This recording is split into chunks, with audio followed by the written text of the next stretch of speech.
Last month, we celebrated the 30th North American birthday of the original Nintendo Game Boy, so it's only fitting that we do the same for its home console cousin, the Super Nintendo Entertainment System. The SNES, or the SNES if you're a weirdo, arrived on North American shelves on August 23rd, 1991, making it 28 years old today, which is a perfect, huge birthday to celebrate. Slow news day, let's just go, go, go, go, go.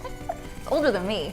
The SNES was the follow-up to the 8-bit Nintendo Entertainment System, which is widely regarded as the console that literally saved the home video game industry from oblivion back in the 1980s. Not to be outdone, Nintendo's chief rival Sega released the Genesis, Mega Drive for you non-Americans, in the US in 1989. This ushered in the 16-bit era of gaming, arguably the best era of gaming ever. Fight me.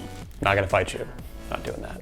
Pacifism here. Having Sega go first meant that Nintendo had a little extra time in refining the SNES, packing it with more tech that outclassed the Genesis in a lot of ways. While the Genesis had a faster CPU, the Super Nintendo packed in double the RAM, 128 kilobytes, not megabytes, kilobytes, versus 64 on the Genesis. It could display more colors simultaneously, 256 versus 64, and a larger overall display resolution, 512 by 448 versus the Genesis 320 by 224. That's a lot of numbers. A lot of numbers. And let's not forget the SNES's Mode 7 graphics versus the Genesis's blast processing, whatever the hell that means. Mode 7 was awesome. It allowed for the rotation of sprites, so developers could get pseudo 3D effects using 2D graphics. That is how you get F-Zero and Super Mario Kart, Pilot Wings, etc. See how the tracks rotate? Or in A Link to the Past, for instance, the greatest game of all time, maybe, with those Triforce pieces flying all around. That's Mode 7, my friend. As for the Sega's blast processing, well, the Genesis CPU was technically twice as fast as the Super NES one, but other than that, it was just a marketing gimmick. Anyway, specs mean nothing if you don't have great games, and the Super Nintendo's library is quite legendary. In Japan, it launched with just 2 games, Super Mario World and F-Zero, but for its North American release, we got those 2 plus Pilot Wings, plus SimCity and Gradius 3 as well. And in November of 1991, just a few months after the launch, we got The Legend of Zelda: A Link to the Past. Definitely, as I said earlier, in case you weren't listening, one of the GOATs.